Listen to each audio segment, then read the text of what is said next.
Welcome to the final round of the C bracket. Wojciech versus Merrick. It's going to be a battle. These two have made it all the way so far. Maybe we should check and see just where we've come from. Uh, both of them winning two previous rounds here to make it to the finals. And let's check how this game goes. Okay. So we've got Wojciech with the black pieces and Merrick with the white pieces. Opens with the king's pawn and attacks the piece. I've got threats turned on, so it shows you right away that there's a threat to win the piece, and we defend it. And this already might be inaccurate just because it kind of moves the f pawn, and sometimes that can open lines towards the king. It can be problematic, and so let's see what Merrick does about it. We have a bishop developing. It's nice and strong, and this pawn move might not work. The pawn is attacked twice. It's only defended once by the queen. So white correctly captures the pawn, and black goes on the offensive here, going for the pin, pinning the knight in place. I guess the idea would be next to push this pawn forward and attack the pinned piece. But with this move, with h3, you don't really get a chance. You now have to decide if you're going to back up or capture the piece. If you decide to back up, white can play g4, chasing the bishop out again, and you kind of lose your opportunity. So there's not a lot of time to make use of that pin. If you capture, you develop white's queen here. So black chooses to capture, and white recaptures with the queen. And this is probably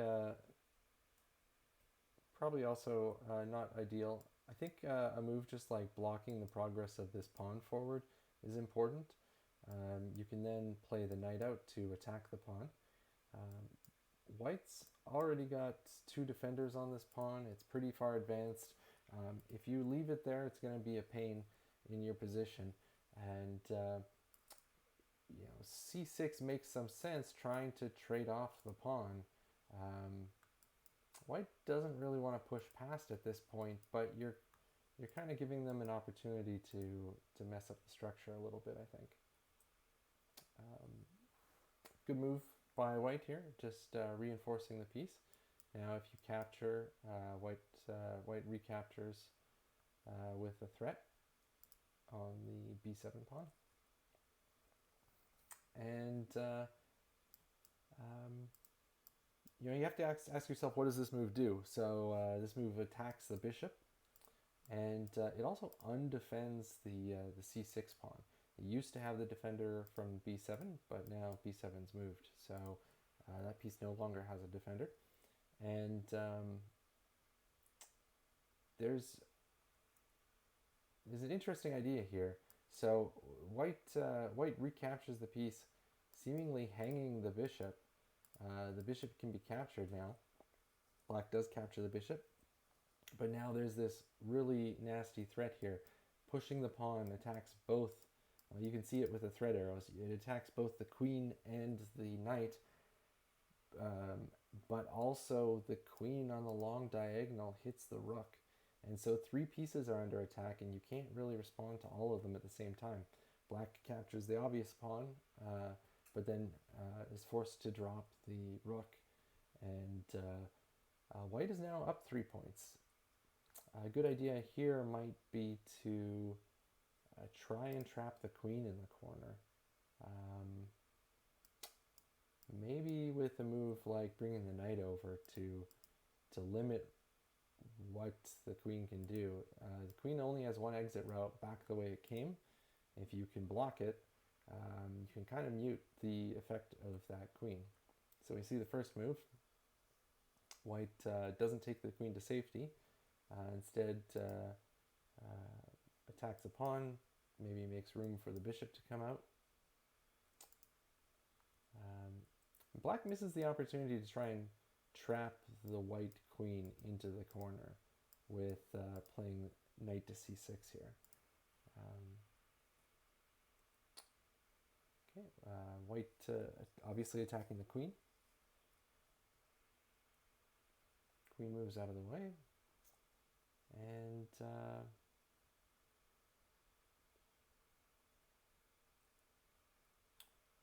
white definitely on the attack here. Missed an opportunity to, I think, to capture that a7 pawn. Just giving the queen an extra escape square, extra escape diagonal. At the moment, the queen can't go to b7 or c6 because they're both guarded by black's queen. So the queen's still kind of out of the game in that corner. Taking the pawn frees it up. Black captures a piece. White captures back. Black attacking the weakness, seeing the weakness in white's camp here, that there's a pawn undefended that leads to a fork. A great piece to capture.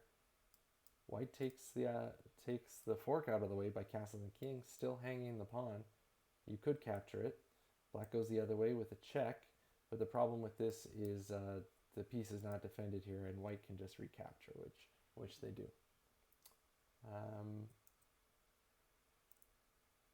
Yeah. Okay. Good developing a piece. Black wants to get castled. White advancing some pawns. Black here could optionally capture en passant and win the d4 pawn. It's undefended, so I guess after white recaptures with this pawn, they're going to have kind of a broken pawn structure, so that would be good for black. Okay, we have the castling.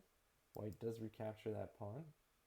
Black creates a threat on the knight, and this looks like a blunder, ignoring the knight and not defending it, but it works tactically. If black was to take the knight now, white would take the dark bishop, and since that's not defended either, this is kind of beautiful. If black captures the bishop instead, white jumps out of trouble with the knight by recapturing the piece with the knight. So it looks like everything's hanging here, but everything's kind of magically defended. Okay, black defends a piece, or sorry, develops a piece and attacks the queen, and as you can see, the knight. Queen moves out of danger. Everything's still kind of hanging in the balance here. And the knight falls, but now, as said before, black recaptures, or white recaptures black's bishop. Grabs a pawn.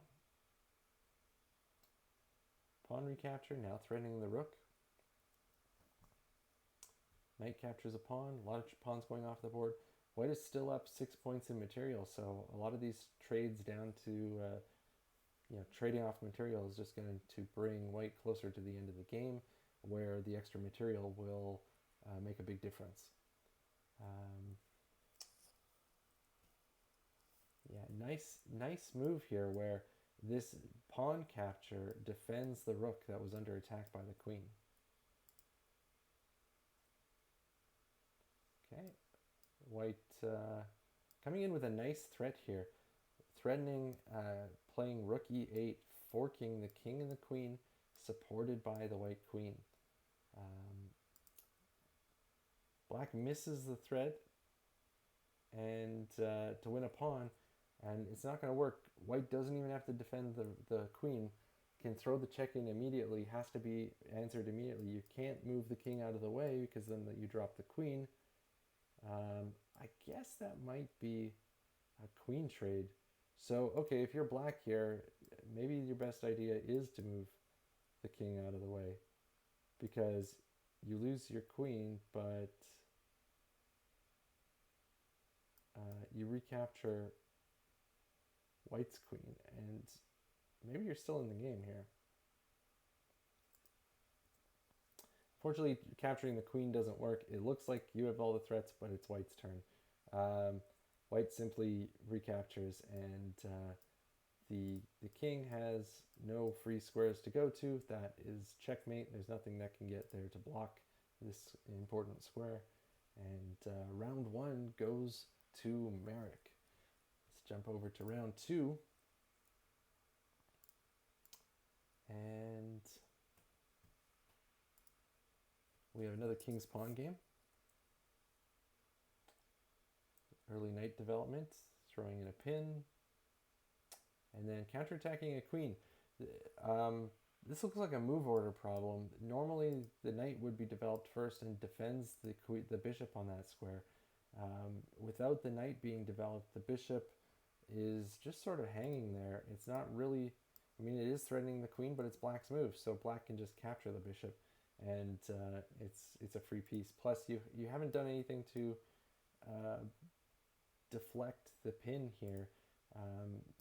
Maybe a move like bishop d2 would be good, blocking that, and then if the bishop captures, the bishop can recapture.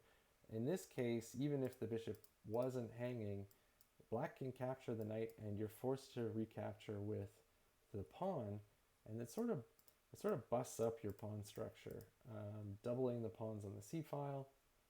Now there is some compensation for that, is that your rook can take the open file, but general principle here, doubling your pawns is not a good idea. So, okay, so we drop the bishop, probably just nerves from the last game. It was a tough game. Let's go check. Okay, last time they used about half their time. Let's see how they do on time this time. It's all about time. Okay, knight move, out of order defending the queen. Now the queen moves over with a pin. It's not a very effective or strong pin, but it's there. And this move makes it a lot better for white. Now the knight is threatening to move anywhere, and wherever it moves, there's a dust-covered attack on the queen. So while this move isn't very good because the queen can just recapture, there is something potentially there. Okay. A move like this would make me nervous right away. I would see that as a threat on the queen immediately and find a new spot for the queen. Maybe move the queen out of the way. So a square like this comes with its own threat here, so white has to respond probably by castling or something. The game goes on. Okay, this instead gives white another opportunity to come up with a tactics. Wojciech here with the white pieces, trying to kick the bishop out of the way, telling it to make a decision.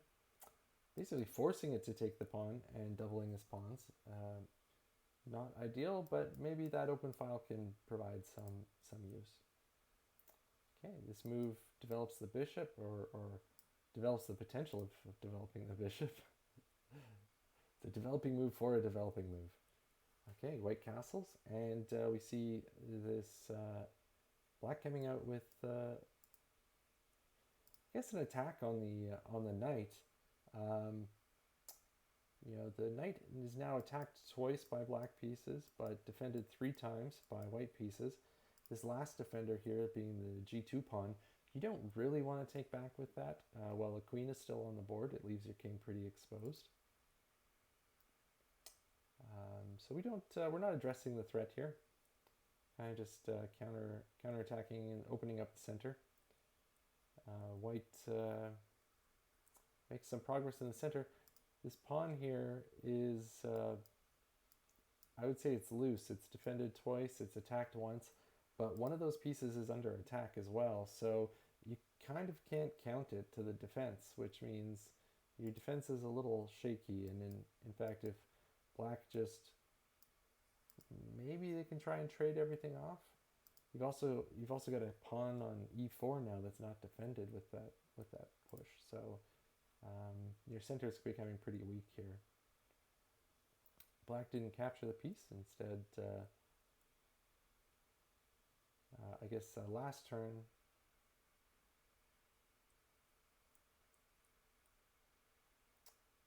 Yeah, I don't know why they didn't capture. I think there was an opportunity to capture there. Maybe the main problem is if you capture now, um, you play rook e1, and then once the bishop moves off the file, you've got this pin on the knight and the king, and you could end up losing it. So you castle first, and now you don't have that, and the threat of taking on e4 is a lot stronger. Okay, white getting aggressive, attacking a piece.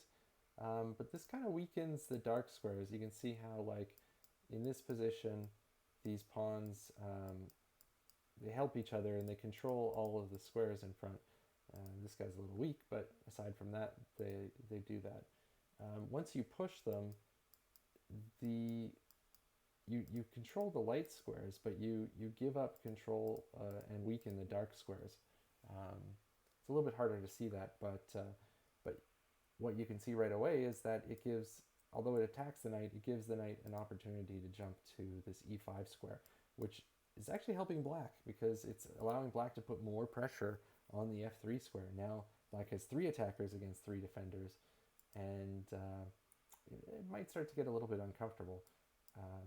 Plus the e4 pawn is still hanging. Okay, this kind of indirectly defends the e4 pawn. I think now the best move is probably capturing on e5, taking the knight out of the way so that you can quickly move the bishop out of the way as well, and try and get an attack going on this e4 knight before it can move out of the way. So moving these pieces out of the way with tempo, with threats, and trying to get things going. Like, for example, capture, capture, capture, capture, and then trying to capture now. This doesn't really work because the queen comes here and defends this piece, so but maybe once these move out of the way, you've got a different idea, like capture here, recapture, and then this pawn move forks the 2 pieces, which looks like you're going to win some material. So probably the right way to go. Black maybe doesn't have time to recapture that knight, has to go for something like bishop captures, capturing in the other direction, and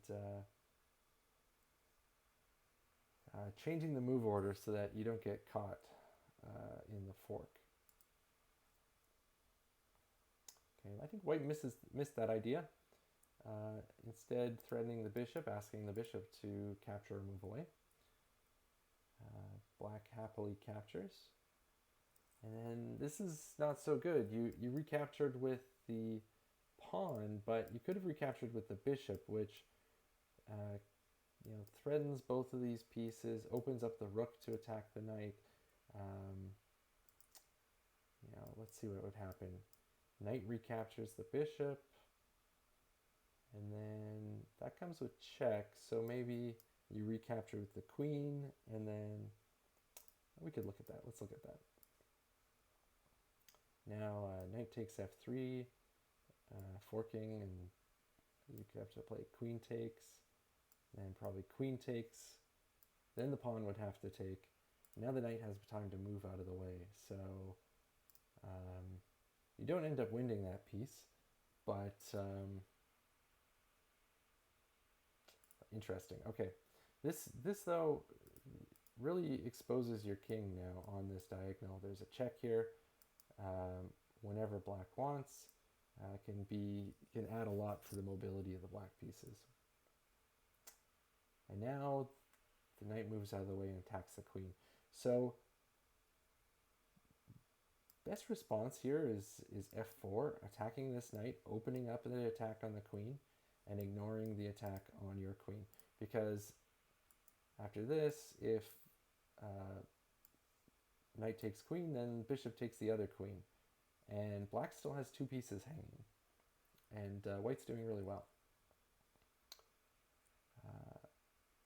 Okay, so looks like we did see that move.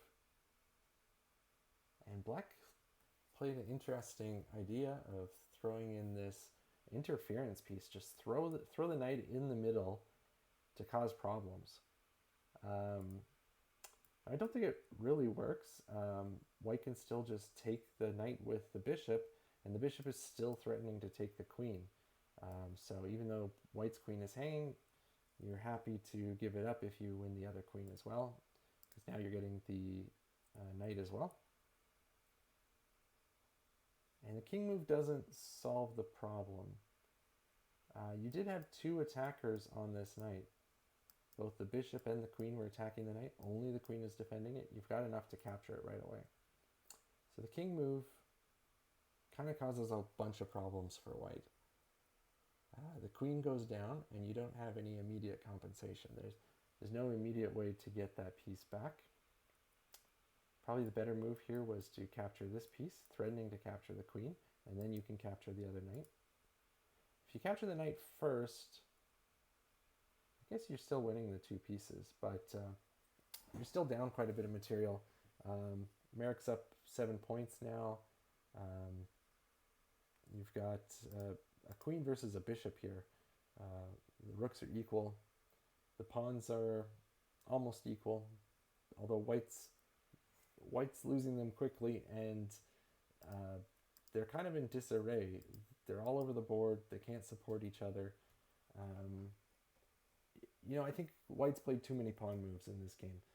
You notice black has almost all their pieces, almost all their pawns on the starting rank, and has done a good job of developing all the pieces, getting them into the play, getting them active, causing some chaos. Where white kind of focused more on pawn moves, getting the pawns through the center, but now that they're traded off, you can see that it hasn't helped white to the same extent. Good principle here, taking the open file. And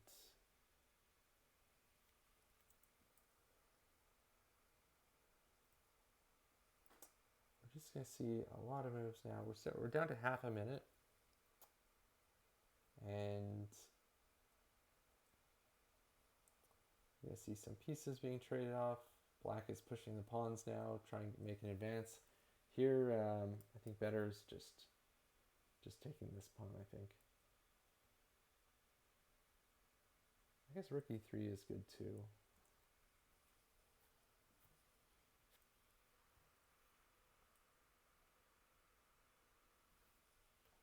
Yeah, the bishop's under attack now, and there's only one square that it's safe on.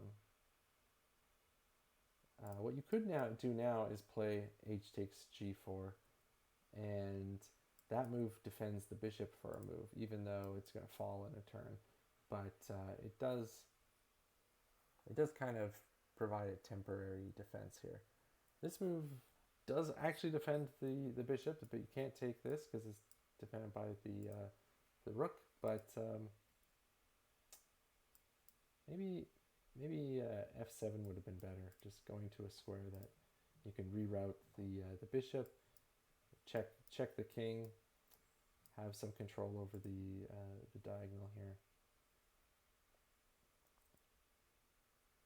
Okay, white not taking the pawns, trying to force black to take first.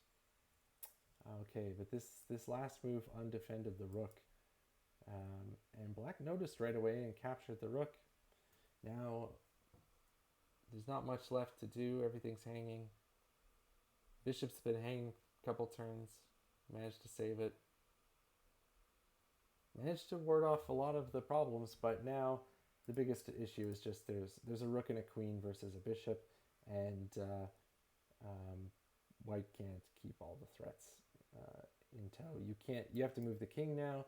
You lose defense of the bishop, and it's all over.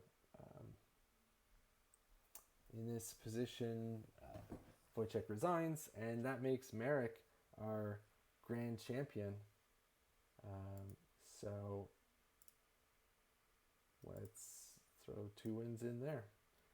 And that closes out the C bracket. Hope you enjoyed it.